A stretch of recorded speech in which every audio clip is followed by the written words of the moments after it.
Então, gente, essa é a parte 2. E, gente, eu tô do lado da empregada. E olha que doida ela é. Ela tá dormindo com a vassoura. Vou tentar tirar essa vassoura daqui.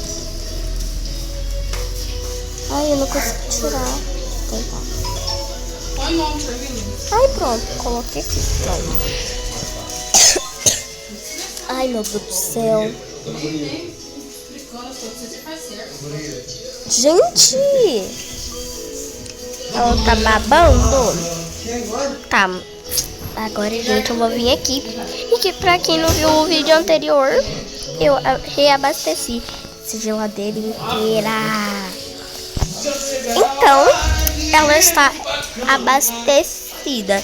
E, gente, a primeira coisa que eu vou pegar vai ser um copo pra poder beber um suquinho ou alguma coisa. Então, gente, peguei um copo aqui, né? E aí, gente, agora eu vou colocar o copo aqui em cima da minha mesa. E vou pegar um suquinho.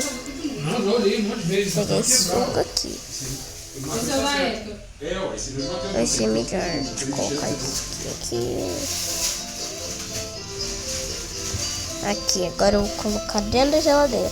E eu amo esse suco. Eu amo. Então, eu vou pegar alguma coisa pra mim comer. Como vai ser...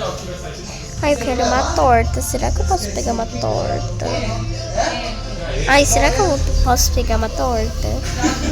Sei não, mas eu vou pegar. Vou pegar a torta de morango. Aí eu vou pegar. Não, falei não. Então, gente, vou pegar essa torta e esse suquinho. Então, bora lá pro quarto. Por causa que eu quero comer. Vamos lá comer. Vamos lá comer. Tá, gente. Mas quem toma no cu toda vez sou eu, não você não. Tá, Você não. aí eu vou comer a torta.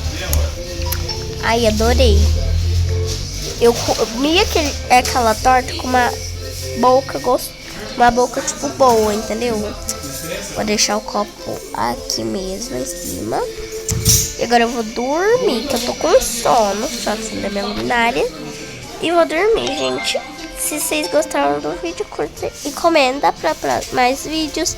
Tchau!